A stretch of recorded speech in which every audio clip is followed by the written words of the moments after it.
वो मदीना की एक पाक साफ सुबह थी। आसमान पर सूरज की किरणें जरूर बिखर रही थीं, लेकिन उस घर के अंदर एक नूरानी चांद ने जन्म लिया था। वो घर कोई आम घर नहीं था। वो था उस अली रजी अल्लाह अन्हु का घर, जो इल्म और बहादुरी की मिसाल था। और वो थी बीबी फातिमा रजी अल्लाह अन्हा, जिनके बारे में नबी सल्लल्लाहु अलैहि वसल्लम ने कहा, फातिमा जन्नत की औरतों की सरदार हैं। इन्हीं दो पाक हस्तियों के जन्मे आंगन में एक नन्हा सा फूल खिला, जिसका नाम रखा गया हुसैन बिन अली रजी अल्लाह अन्हु। जैसे ही पैगंबर इस्लाम हजरत मोहम्मद सल्लल्लाहु अलैहि वसल्लम को इस खबर की जानकारी मिली, वो अपने नवासे को देखने दौड़ते हुए आए। उन्होंने उस मासूम नवजात को गोद में लिया, अपने होंठ उसके कानों से लगाए और सबसे पहले अजान और इकामत दी, ताकि इस नवजात की रूह में सबसे पहले अल्लाह का नाम गूंजे, अल्लाह अकबर, ला इलाहा इल्लल्लाह। इस वक्त आसमान की फरिश्तगी भी झुक गई थी। जिब्रील अलैहिस्सलाम भी इस पल को देख रहे थे। ये कोई आम बच्चा नहीं था, ये वो नूर था जो आने वाले वक्त में हक और इंसाफ की सबसे बड़ी मिसाल बनेगा। रसूलुल्लाह सल्लल्लाहु अलैहि वसल्लम ने हुसैन को सीने से लगाया और उनकी आंखों में झांकते हुए फरमाया, हुसैन मुझसे है और मैं हुसैन से हूँ। ये अल्फाज सिर्फ मोहब्बत नहीं थे, बल्कि एक इलाही इशारा था कि इस बच्चे का किरदार नबी के किरदार से जुड़ा होगा। नबी सल्लल्लाहु अलैहि वसल्लम अपने दोनों नवासों हसन और हुसैन से बेहद मोहब्बत करते। एक बार आपने फरमाया, ये दोनों हसन और हुसैन जन्नत के जवानों के सरदार होंगे। ये मोहब्बत सिर्फ खून का रिश्ता नहीं थी, बल्कि रूह का रिश्ता थी, जिसमें तौहीद, हिम्मत, सब्र और कुर्बानी के सारे रंग थे। हुसैन की परवरिश हुई उस गोद में जहां रसूल ने खुद अपनी चादर बिछाई थी, जिस घर में फरिश्ते सलाम करने आते थे, जिस घर के दरवाजे पर कुरान ने अहले बैत कहकर आयतें उतारी थीं, वहीं पर हुसैन बड़े हो रहे थे। वो खाना कम खाते थे, लेकिन दूसरों को ज्यादा खिलाते। वो कम बोलते थे, लेकिन जब बोलते तो सिर्फ हक कहते। उनके चेहरे पर हमेशा नूर और आंखों में रहमत और गमों की शिद्दत होती। इस्लाम की पहली रोशनी सिर्फ तारीख का हिस्सा नहीं है, ये एक फिक्र, एक सबक, एक इम्तिहान है जो हमें याद दिलाता है कि अगर कोई इस्लाम के रास्ते पर सच्चाई से चले तो उसका अंजाम चाहे करबला ही क्यों ना हो, वो हमेशा रोशनी बनकर चमकता है। इस्लाम की बुनियाद तौहीद, इंसाफ और ईमानदारी पर रखी गई थी। खलीफा हजरत अबू बकर रजी अल्लाह अन्हा, हजरत उमर रजी अल्लाह अन्हा, हजरत उस्मान रजी अल्लाह अन्हा और हजरत अली रजी अल्लाह अन्हा जैसे पाक इंसानों ने इस्लाम की हुकूमत को चलाया, जहां अदालत थी, हया थी, तौबा थी और अल्लाह का खौफ था। लेकिन वक्त बदला। हजरत मुआविया रजी अल्लाह अन्हा की वफात के बाद उनके बेटे यजीद ने अपने आप को खलीफा घोषित कर दिया।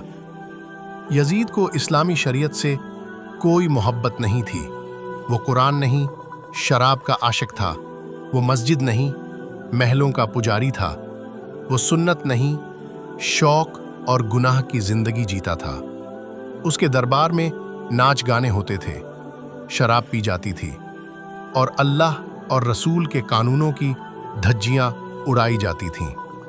यजीद जानता था कि जब तक हुसैन बिन अली रजी अल्लाह अन्हा जैसे लोग जिंदा हैं, तब तक लोग उसे खलीफा नहीं मानेंगे। इसलिए उसने एक हुक्म जारी किया, मदीना के हर बड़े शख्स को मेरी बैत वफादारी करनी होगी, और सबसे पहले हुसैन को। मगर वो भूल गया था, ये कोई आम शख्स नहीं था, ये थे वही हुसैन जिनके लिए नबी सल्लल्लाहु अलैहि वसल्लम ने फरमाया था, हुसैन मुझसे है और मैं हुसैन से हूँ। जब मदीना के गवर्नर ने हुसैन रजी अल्लाह अन्हा से कहा, यजीद की बैत करो वरना अंजाम बुरा होगा, तो हुसैन ने सिर ऊंचा किया और सिर्फ इतना कहा, एक फासिक, शराबी और जालिम की बैत करना इस्लाम का सौदा करना है, और हुसैन नबी के दीन को बिकने नहीं देगा। यजीद ने अपने सिपाहियों को हुक्म दिया कि हुसैन को दबाओ, डराओ और अगर जरूरत पड़े तो कत्ल कर दो। मगर हुसैन रजी अल्लाह अन्हा ने अपने घर, अपने बच्चे, अपनी औरतें और हर आराम को छोड़ दिया। उन्होंने मदीना से निकलने का फैसला किया क्योंकि वो खून बहाना नहीं चाहते थे, बल्कि अपने खून से हक की इबारत लिखना चाहते थे। यजीद का तख्त सोने का था, मगर उसका दिल पत्थर से भी सख्त था। उसे ना कुरान की कद्र थी, न रसूल की सुन्नत की। वो सिर्फ चाहता था कि इस्लाम की रूह को अपने नीचे कुचल दे। मगर वो नहीं जानता था, जिस रास्ते पर हुसैन चल पड़ते हैं वहां तख्त नहीं, तकदीरें लिखी जाती हैं। यजीद की हुकूमत ने हमें ये सिखाया, अगर जालिम हुकूमतें हों तो खामोश रहना भी गुनाह होता है।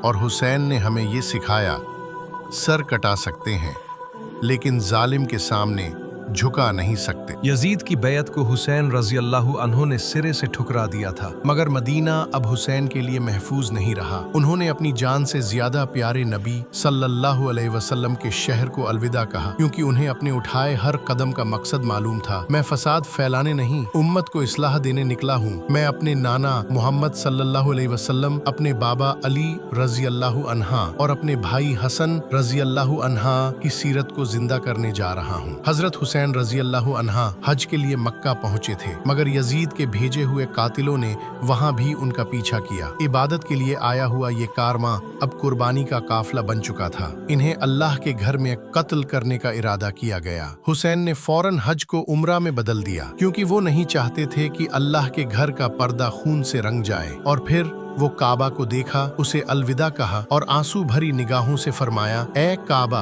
अगर मैं तुझे छोड़ रहा हूँ तो सिर्फ इसलिए कि तेरी हिफाजत कर सकूं। इसी दौरान कूफा, आज का इराक, से हजारों खत हुसैन रजी अल्लाहु अन्हा को भेजे गए। हर खत में एक ही बात, ए हुसैन आइए, हम आपके साथ हैं, हम आपके नेतृत्व में इस जुल्म के खिलाफ खड़े होंगे। हुसैन ने कूफा के हालात जानने के लिए अपने करीबी और बहादुर साथी हजरत मुस्लिम बिन अकील को भेजा। कूफा के लोग हजरत मुस्लिम को गले लगाए, उनसे बैयत की और कहा कि हुसैन को बुलाइए, हम जान भी देने को तैयार हैं। हुसैन को खबर मिली कि अब वक्त आ गया है, कूफा के लोग तैयार हैं। और फिर हुसैन ने अपने पूरे खानदान, अपने मासूम बच्चों, अपने जवान भतीजों और भांजों और चंद सच्चे साथियों को लेकर काफिला तैयार किया। ये काफिला न ताज के लिए था न जमीन के लिए, ये काफिला सिर्फ हक और इंसाफ की हिफाजत के लिए था। सफर में धूप थी लेकिन दिल में नूर था। ये कोई आम सफर नहीं था, ये था हक और बातिल के टकराव का पहला कदम। कभी रेगिस्तान की तपती रेत, कभी बेजान पहाड़, कभी भूख प्यास की शिद्दत, मगर न हुसैन ने शिकवा किया, न उनके साथ चलने वालों ने रुकने की गुजारिश की। हुसैन को कूफा से उम्मीद थी, मगर वहां का हाल बदल चुका था। यजीद ने अपने नए गवर्नर इब्न जियाद को भेजा, जो न सिर्फ जालिम था बल्कि धोखेबाज भी। उसने हजरत मुस्लिम बिन अकील को शहीद करवा दिया और हुसैन को कोई खबर तक न मिली। हुसैन अब कूफा से दूर एक वीरान मैदान में थे, जिसका नाम था करबला। वो जगह जहां न पानी था, न साया, न मददगार, सिर्फ हक पर चलने वाले चंद लोग। और दूसरी तरफ यजीद की 30,000 की फौज। हुसैन का सफर हमें बताता है कि हक की राह पर चलना आसान नहीं होता, मगर जो चल पड़ा उसका नाम कभी नहीं मिटता। साल 61 हिजरी, माह मुहर्रम की 2 तारीख। तारीख के पन्नों पर एक ऐसा दिन जब आसमान ने जमीन के सबसे पाक लहू को गिरते देखा। हजरत इमाम हुसैन रजी अल्लाहु अन्हु अपने 72 साथियों और पूरे अहले बैत के साथ एक वीरान मैदान में आ पहुंचे, जिसका नाम था करबला।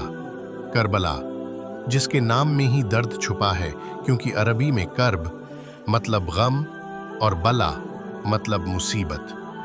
हुसैन रजी अल्लाहु अन्हा और उनका काफिला नहर फुरात के करीब रुका, मगर यजीद की फौज ने पानी तक पहुंचने से रोक दिया। एक एक कर उनके रास्ते बंद किए गए, यहां तक कि पानी तक रोक दिया गया। प्यास की शिद्दत में बच्चे बिलबिलाने लगे, औरतों की आंखें सूखने लगीं, मगर हुसैन ने फिर भी झुकने से इनकार कर दिया। 7 तारीख को यजीदी फौज ने नहर पर पहरा बिठा दिया, यहां तक कि 6 महीने के अली असगर तक को एक कतरा पानी नहीं मिला। हुसैन के खेमे में 3 दिन की प्यास, मगर इमाम के होठों पर सिर्फ सब्र। हुसैन ने आखिरी बार यजीद के सिपाहियों को बुलाया और कहा, मुझे छोड़ दो, मैं दूर चला जाऊंगा। मैं जंग नहीं चाहता, लेकिन जालिम की बैयत नहीं करूंगा। मगर बातिल हमेशा हक से डरता है। 10 मुहर्रम का सूरज तमतमाता हुआ निकला, लेकिन ये कोई आम दिन नहीं था। ये था हक और बातिल की टक्कर का दिन। सुबह से पहले हुसैन ने अपने साथियों को गले लगाया, बच्चों को सीने से लगाया और सबको जन्नत की खुशखबरी सबसे पहले हजरत अली अकबर, हुसैन के जवान बेटे, जिनका चेहरा बिल्कुल नबी सल्लल्लाहु अलैहि वसल्लम जैसा था, उन्होंने जंग की और शहीद हो गए। फिर आए हजरत कासिम हसन रजी अल्लाहु अन्हा के बेटे, सिर्फ 13 साल के थे। जब हुसैन ने उन्हें जंग की इजाज़त दी तो वो मुस्कराते हुए बोले, चाचा, मौत मुझे शहद से ज़्यादा मीठी लगती है। फिर शहीद हुए हज़रत अब्बास अलमदार, जो पानी लाने गए थे, मगर बहादुरी से लड़ते हुए अपने दोनों हाथ खो बैठे। और फिर वो लम्हा आया जब हुसैन ने अपने 6 महीने के बेटे अली असगर को गोद में उठाया और दुश्मनों से कहा, इस मासूम को तो पानी दे दो, मगर एक तीर ने उसका गला चीर दिया। हुसैन ने सब कुछ खो दिया था, मगर फिर भी नमाज नहीं छोड़ी। रेत पर सजदा किया और कहा, ऐ मेरे रब, मैं तुझसे राजी हूं और तेरी क़ज़ा पर सब्र करता हूं। आखिरकार हुसैन खुद मैदान में उतरे, प्यासे, थके हुए मगर हिम्मत वाले। वो अकेले थे, मगर उनका सीना हक और यकीन से भरा हुआ था। 72 जालिमों ने उन्हें चारों तरफ से घेरा और कई तीरों और तलवारों के वार से हुसैन को शहीद कर दिया गया। उनका सर काटकर यजीद के दरबार भेजा गया, मगर वो नहीं जानता था कि हुसैन का सर तो गिरा, मगर उसका नाम क़यामत तक उठ खड़ा हुआ।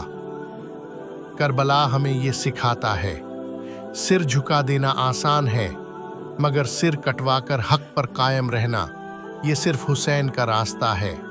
प्यास से मर जाना बेहतर है, मगर जालिम के साथ जीना नामुमकिन। करबला का वाक़या कोई आम जंग नहीं था। यह एक नाजुक मोड़ था जहां इंसानियत, ईमानदारी और हक की असली परख हुई। हज़रत इमाम हुसैन रज़ी अल्लाहु अन्हा ने जिस सब्र, हिम्मत और कुर्बानी का सबूत दिया, वो आज भी हर ज़माने के मुसलमान को आवाज़ देता है। हज़रत हुसैन रज़ी अल्लाहु अन्हा ने फरमाया, मौत ज़िल्लत से बेहतर है। यजीद एक जालिम था जो इस्लाम की शक्ल बिगाड़ना चाहता था।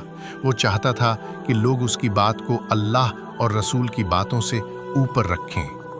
इमाम हुसैन ने हमें ये सिखाया कि अगर कोई जालिम हुक्म चलाना चाहे, अगर कोई कुरान और सुन्नत को मिटाना चाहे, अगर कोई इस्लाम के नाम पर फितना फैलाए, तो उसके आगे झुकना गुनाह है, चाहे उसकी ताकत कितनी भी हो। करबला में हुसैन अकेले नहीं थे, उनके साथ उनके छोटे छोटे बच्चे, बहनें, बीवी, रिश्तेदार और साथी भी थे। उन्हें मालूम था कि ये सफ़र मौत की तरफ है, लेकिन वो डरे नहीं। उन्होंने इस दुनिया की आरामदायक ज़िंदगी को ठुकराकर अल्लाह की रज़ा को चुना। हमें ये सिखाया गया कि सच्चाई के रास्ते में तकलीफ़ आएगी, शायद दोस्त साथ छोड़ दें, शायद ज़िंदगी की आराम छिन जाए, लेकिन अल्लाह की रज़ा सबसे ऊपर है। इमाम हुसैन के सामने बच्चों की भूख थी, औरतों की प्यास थी, अपने अजीज़ों की लाशें थीं। फिर भी उन्होंने ना कोई शिकायत की, ना कोई गिला किया। उन्होंने दिखाया कि सब्र का असली मतलब क्या है। जब कोई तकलीफ आए, जब हर तरफ अंधेरा हो, तब भी अल्लाह पर भरोसा रखो। सब्र के बदले अल्लाह वो इनाम देता है जिसे कोई सोच भी नहीं सकता।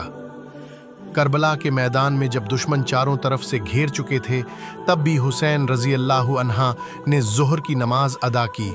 सोचिए, सामने मौत खड़ी है, जाबुक और प्यास से जान निकल रही है, अपने बेटे और भाई एक एक करके शहीद हो चुके हैं, लेकिन नमाज नहीं छोड़ी। हम क्या करते हैं आज? हम मोबाइल की वजह से नमाज छोड़ते हैं, नींद की वजह से नमाज छोड़ते हैं, काम की वजह से नमाज छोड़ते हैं। क्या हम हुसैन रज़ी अल्लाहु अन्हा के उम्मती कहलाने लायक हैं? करबला में सिर्फ जान की कुर्बानी नहीं दी गई, बल्कि माँ ने बेटे को कुर्बान किया, भाई ने भाई को, और खुद हुसैन ने अपना सब कुछ कुर्बान कर दिया ताकि इस्लाम का असली रूप बाकी रहे। हमें अपने नफ्स, अपने गुनाहों, अपने लालच, अपने गुस्से सब पर कुर्बानी देनी होगी। इमाम हुसैन ने सिर्फ इसलिए आवाज उठाई क्योंकि यजीद इस्लाम को बिगाड़ रहा था। आज अगर किसी पर जुल्म हो रहा है, किसी मजलूम की आवाज दबाई जा रही है और हम चुप हैं, तो याद रखो, चुप रहना भी जुल्म का साथ देना है। हमें हुसैन से सीखना चाहिए कि हक की हिफाजत कैसे की जाती है। बीबी ज़ैनब, हुसैन की बहन, ने वो काम किया जो 1 लाख मर्द भी नहीं कर पाते।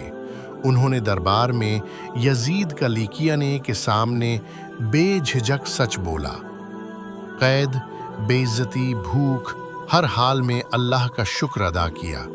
आज की औरतों के लिए बीबी ज़ैनब सबसे बड़ी मिसाल है कि पी पर्दे में रहकर भी आवाज उठाई जा सकती है, मजलूमों का साथ दिया जा सकता है। यजीद की फौजें चली गईं, उसकी हुकूमत मिट गई, लेकिन हुसैन का नाम आज भी जिंदा है। करबला सिर्फ इतिहास नहीं, ईमान की ताजगी है। हर मुहर्रम ये सवाल करता है, क्या तुम यजीद के साथ हो या हुसैन के? या अल्लाह, हमें हुसैन रजी अल्लाह अन्हा की तरह हक पर चलने की ताकत दे। हमें जुल्म के खिलाफ आवाज उठाने की हिम्मत दे। हमारे दिलों को सब्र और नूर से भर दे। या अल्लाह, हमें भी हुसैन रजी अल्लाह अन्हा की तरह सब्र, सच्चाई और हिम्मत अता फरमा। हमें जालिमों का नहीं, मजलूमों का साथ देने वाला बना, और क़यामत के दिन हमें हुसैन के कदमों में जगह अता फरमा। आमीन सुमा आमीन।